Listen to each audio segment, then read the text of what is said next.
오늘 본문은 사도 바울의 나라 사랑이 얼마나 애절했는가 하는 것을 아주 잘 표현해 준 그런 말씀이에요. 우리 1절부터 3절만 우리 한번 큰 목소리로 읽겠습니다. 내가 그리스도 안에서 참말을 하고 거짓말을 아니하노. 나에게 큰 근심이 있는 것과 마음에 그치지 않는 고통이 있는 것을 내 양심이 성령 안에서 나와 더불어 증거하노니, 나의 형제 곧 고륙의 친척을 위하여 내 자신이 저주를 받아 그리스도에게서 끊어질지라도 원하는 바로다. 그랬어요. 바울에게 마음의 근심, 마음에 큰 고통이 있다는 거예요. 그게 뭐냐면 자기 동족 이스라엘이 예수를 받아들이지 않고 배척하고 거부하는 그것이 자기 마음의 아픔이다. 그런 솔직한 고백을 하는 거예요. 아마 여러분들 다 아시지만은 예수님을 죽인 사람들이 누굽니까? 이스라엘 사람들이죠. 로마 총독 빌라도는 그저 들놀이 한 것뿐이에요. 이스라엘 사람들이 가야바 법정에서부터 그리고 모든 대중들이 예수님을 십자가에 못 박게 한 거죠. 사도 바울도 사실은 기독교를 박해하던 사람이었어요. 교회를 박해하고 크리스천을 박해하고 그러던 사람이었는데 하나님의 은혜로 예수님이 다메섹에서 부활하신 예수님이 나타나가지고 바울을 만나주시고 이방인의 사도로 사명을 주신 거예요. 그래서 이제 바울이 이방 땅에 가서 복음을 전하잖아요. 지금 말하면 소아시아 그 터키 땅이죠. 그럴 때 바울이 그렇게 복음을 전할 때 이방 사람들이 바울을 박해한 게 아니에요. 오히려 이방 땅에 살고 있는 이스라엘 사람들이 바울을 박해하고 바울에게 돈을 던지고 바울을 죽이려고 한 그런 내용을 우리가 알지요. 그럼에도 불구하고 바울은 이스라엘이라는 나라를 사랑한 거예요. 그래서 자기의 형제, 친척, 고륙, 이 사람들이 예수 믿어 구원받는다면, 예수를 영접한다면 차라리 내가 저주를 받아서 그리스도에게서 끊어지는 한이 있더라도 이 내 조국 이스라엘 백성들이 예수 믿는 거, 예수 믿고 구원받는 게 나의 소원이다. 이거 내가 그냥 립서비스 하려고 하는 거 아니다. 입으로만 하는 게 아니다. 내 양심이 성령 안에서 증거하는 거다. 그게 오늘 본문 내용이에요. 그러니까 신약을 대표하는 인물 그러면 바울인데, 바울은 하나님도 끔찍이 사랑했고 예수도 끔찍이 사랑했지만은 저렇게 나라를 사랑했네. 그걸 우리가 이제 알 수 있어요. 여러분, 구약을 대표하는 인물이 누구냐 그런다면 모세죠. 모세도 이스라엘 백성들이 우매해서 홍해도 건너고 광야에서 하나님이 지켜주셨음에도 불구하고 조금만 어려운 일이 있으면 하나님 외면해버리고 우상 숭배하잖아요. 하나님이 진노하셔서 이스라엘 백성들을 심판하려고 그러니까 모세가 나서가지고 중재 역할을 하죠. 하나님 좀 참아주세요. 진노를 풀어주세요. 내 백성 저 어리석은 내 백성을 심판하시려면 차라리 그러지 마시고요, 내 이름을 생명책에서 지워주세요. 내 이름을 생명책에서 지워주시고 그리고 이스라엘 백성 용서해 주세요. 바울과 똑같은 나라 사랑이에요. 예수님도 마찬가지예요. 돌아가시기 전에 자기를 거부하는 그 강팍한 이스라엘 백성들을 보고 예루살렘아 예루살렘아 눈물을 흘리잖아요. 암탉이 병아리를 품듯 내가 너희를 그렇게 품으려고 했건만은 너희는 왜 그렇게 나를 거절하느냐? 왜 그렇게 원하지 않느냐? 저 어떻게 보면요, 하나님을 잘 섬기는 사람들, 하나님 사랑하는 사람들은 다 나라도 사랑했다는 거예요. 애국자였다는 거예요. 하나님 사랑과 나라 사랑은 떨어진 게 아니라는 거예요. 같은 거라는 거예요. 여러분, 나라 사랑하시기 바라요. 애국자가 되길 바랍니다. 여러분, 오늘은 6.25 전쟁이 발발한 지 70년을 해상하는 그런 주일입니다. 1950년 6월 25일 새벽에 전쟁이 일어났죠. 이날은 마침 주일날 아침이었어요. 새벽에 전쟁이 터졌는데 그날 아침쯤 돼서 북한군들이 저 창동으로 넘어오는 속수무책이었지요. 북한과 소련이 합작해서 소련제 탱크를 몰고 38선을 넘어 남침을 한 거예요. 역사가들은 전쟁을 여러 번 봤지만, 그러나 2차 대전 때도 참전해보고 한국전쟁도 참전해봤지만은 지난 100년 역사에서 6.25 전쟁만큼 처참한 전쟁은 처음 봤다. 그런 전쟁을 우리끼리 같은 동족끼리 치른 거예요. 그런데 지난주 제가 YTN 방송 뉴스를 보니까요, 참 답답한 뉴스가 나오더라고요. 20대 우리 청년들을 1193명을 대상으로 여론조사를 했대요. 무슨 조사냐면 6.25 전쟁은 북한이 남한을 남침한 거냐, 남한이 북한을 북침한 거냐, 어떤 거냐 그랬더니 남침한 거다라고 하는 것이 54.3%가 나오고 북침했다라는 것이 45.7%가 나왔대요. 남한이 북한을 공격했다고? 그 20대들이 45%나 그렇게 알고 있다고? 왜 그럴까? 미국 시카고 대학 역사 교수인 여러분이 잘 아는 브루스 커밍스라는 사람이 1981년에 쓴 한국전쟁의 기원이라는 책에서 6.25 전쟁은 남한이 북한을 침략해서 시작된 거라고 그랬거든요. 그래서 80년대 학부원, 특별히 운동권 학생들에게는 이 책이 일종의 경전처럼 여기는, 그렇게 취급받는 대단한 책이었어요. 그런데 1990년대 초반에 소련이 붕괴되잖아요. 무너지잖아요. 그러면서 소련의 기밀 문서가 이제 오픈되고 그게 세계에 모두 다 알려지고 나서 보니까는 6.25 전쟁은 소련과 북한이 합작해서 남한을 침략한 거다라고 하는 게 드러난 거예요. 지난 주간에 제가 읽은 책이 본헤퍼 On the Christian Life라는 그런 책을 읽었어요.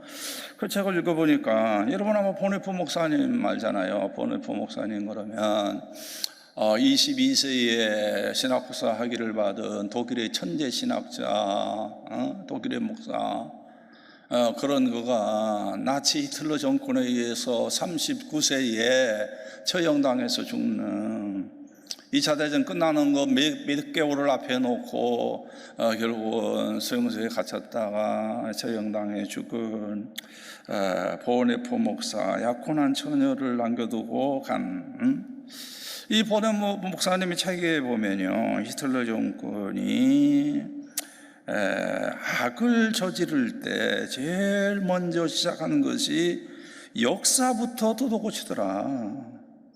과거사 정리부터 하더라. 이게 무슨 내용이냐면, 예수님은 유대인이 아니야. 예수님은 아리안족이야.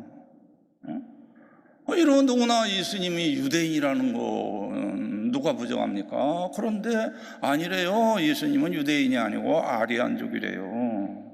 왜? 유대인을 죽이게 되면 예수님과 같은 종족인데 예수님에게까지 해가 될 것 같으니까, 그렇게 되면 크리스찬들이 반발할 것 같으니까 역사 작업부터 하더라는 거예요. 예수님은 아리안족이다, 유대인과 상관없다. 그래서 유대인들 600만 명을 죽이는, 그러니까 이 역사 해석이라고 하는 것을 정치적인 그런 집권자에 의해서 해석이 될 때 그게 너무너무 위험하더라. 역사 해석이라고 하는 거는 정확한 사료에 근거해서 역사가들에 의해서, 시민에 의해서 해석돼야 하는 거다. 유태인 600만 명을 가시설에 보내서 죽이고 집시들을 수백만을 죽이는 이 사람들도 쓸모없는 목보들이라고. 자, 그러면서 보네포가 그런 얘기를 합니다.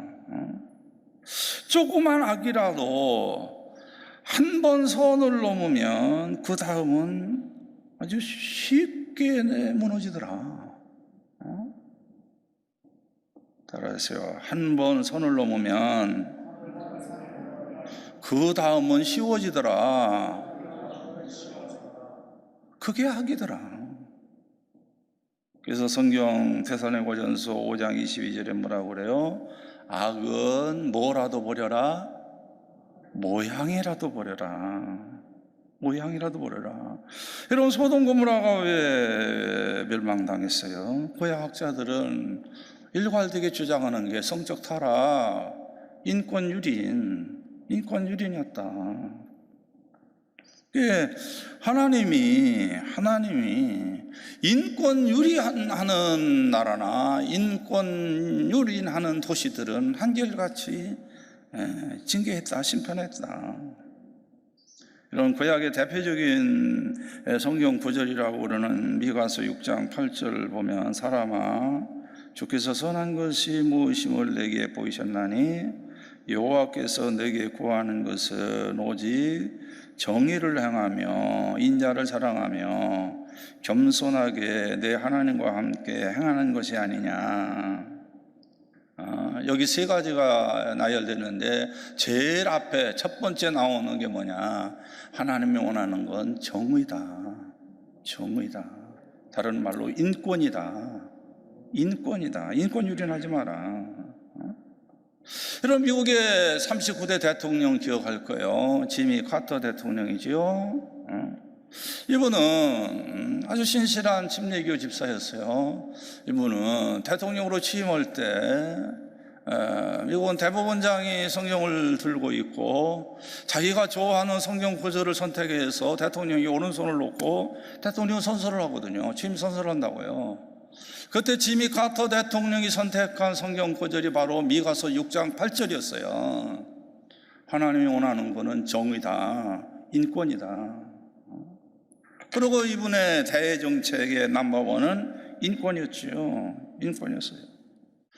이분은 아주 신실한 침례교 집사로서 조지아주 주지사 할 때 교회 주일학교 교사로 한반 맡아서 한 주도 빠지지 않고 가르쳤던 분. 근데 대통령으로 당선되니까 조지아주하고 워싱턴은 너무 머니까 그 일을 못 하잖아요.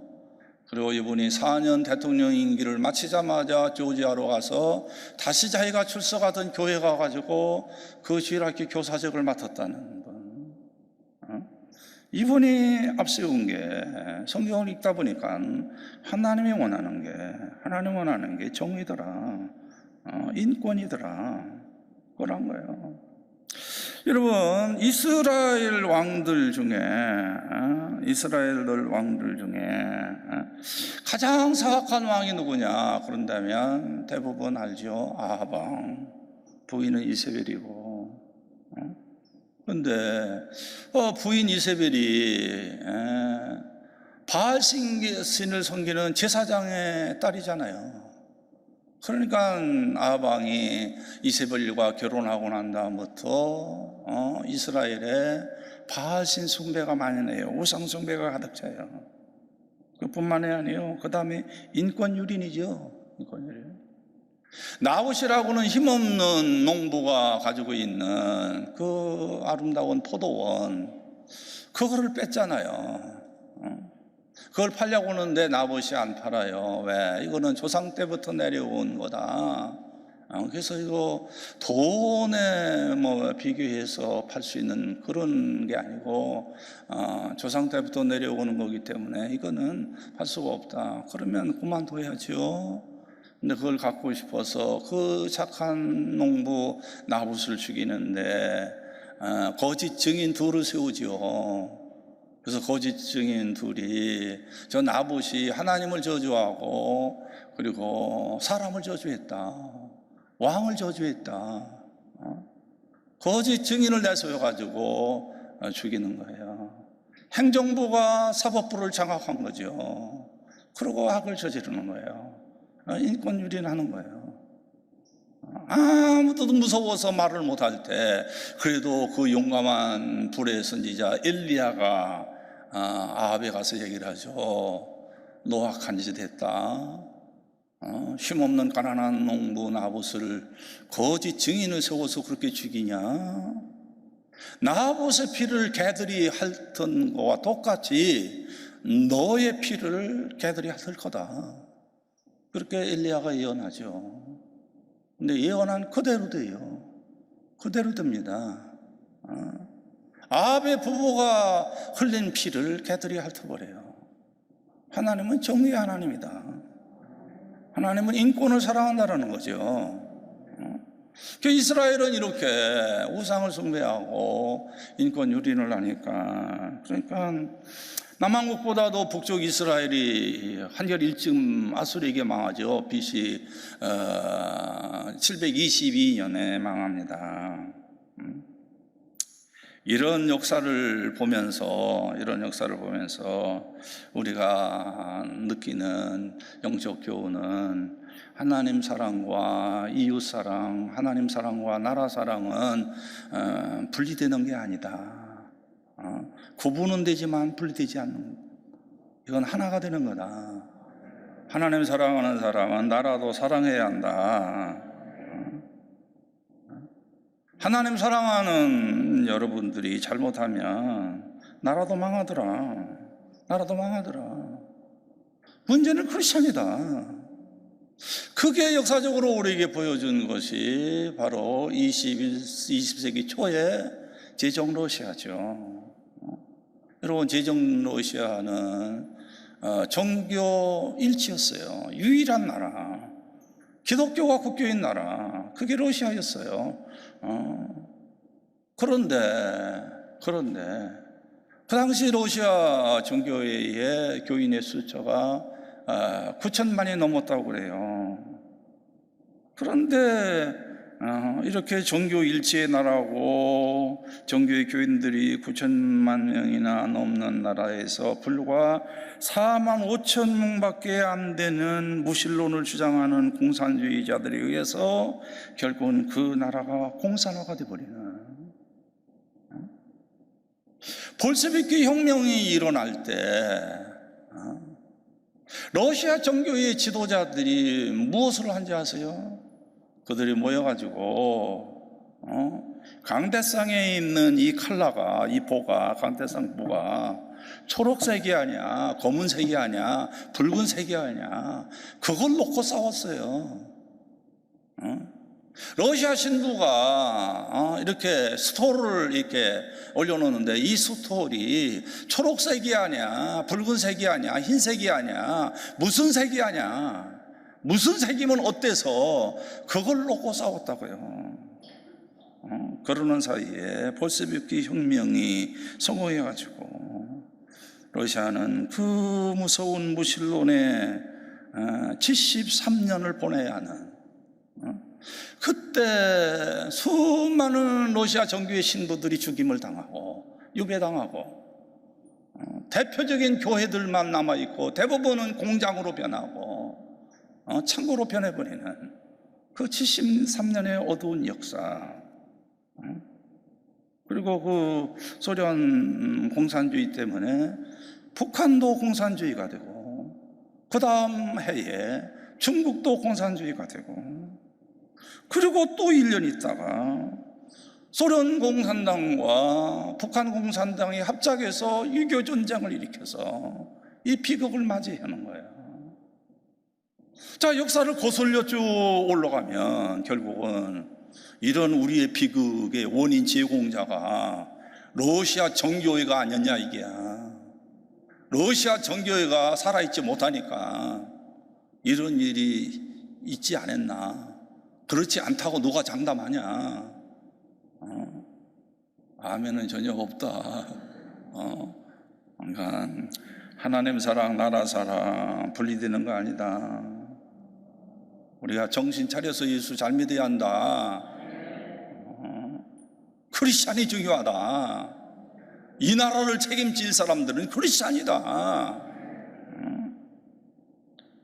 보네포가 그런 얘기를 해요. 독일의 나치 히틀러 정권이 악을 저지르고 세계 2차 대전을 일으킬 때 1등 공신 중에 하나가 누구냐? 우리는 1등 공신? 그러면 선전부장이었던 파울 게벨스 아냐? 뭐 이렇게 생각할 텐데, 보네포는 루드비히 뮬러 목사다. 루터란 교회 목사. 여러분, 독일이라는 나라는 루터가 종교개혁을 일으켰으니까 개신교는 거의 다 루터란 교회거든요. 근데 루터란 교회의 밀러라는 이 목사다. 이 목사가 앞장서서 독일 교회를 나치 히틀러의 하수인으로 만들었다. 그리고 히틀러의 앞잡이가 된 이 독일 교회를 이름을 바꾸더라. 제국교회라는 이름으로 바꾸고 그 제국교회의 감독으로 비숍으로 자기가 취임하더라. 밀러 목사가. 그런데 어느 교회에서 감독으로 취임했느냐? 마틴 루터 신부가 섬겼던 비덴베르그 성당에 가서 감독으로 취임하더라. 여기에 반발하고 나와서 다른 교회를 사람들이 만들죠. 그게 소위 고백교회, Confessing Church라고는 고백교회고, 이 교회를 주도한 사람이 디트리트 보네포였죠.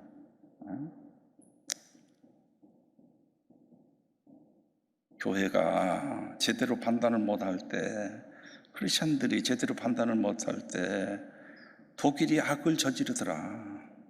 세계 대전을 일으키더라. 거기 앞장선 게 목사더라. 지금 한국교회는 소련 공산당이 태어난 지 100여 년이 있고, 잖아요. 독일 나치 히틀러가 저렇게 세계를 뒤흔들던 지가 지금 80년이 된 이때에 한국교회, 우리 크리스천들 이름뿐인 교회, 이름뿐인 크리스찬이 돼서는 안 된다. 껍데기 크리스찬 돼서는 안 된다. 여러분은 소금과 빛의 사명을 감당해야 한다. 여러분들은 선지자적인 사명, 이거 감당해야 한다. 구약의 선지자들은 우상 숭배하고 만모니즘에 빠지고 인권유린하고 음란하고 불신앙으로 빠질 때 그들은 목숨을 내놓고 외쳤다. 역사를 잘 봐라. 바로 판단해라. 한국교회 유교 발발 70년을 맞이하면서 진짜 우리가 바로 가고 있나? 바로 서 있나? 판단해라. 회개할 거 있으면 회개해라. 교회가 살아야 나라가 산다. 크리스찬이 살아야 나라가 산다. 교회 지도자가 살아야 나라가 산다. 여러분, 진짜 하나님 마음에 합한 이 나라를 등에 지고 담대하게 아름다운 나라로 세우는 그런 사명자들 다 되시길 바랍니다.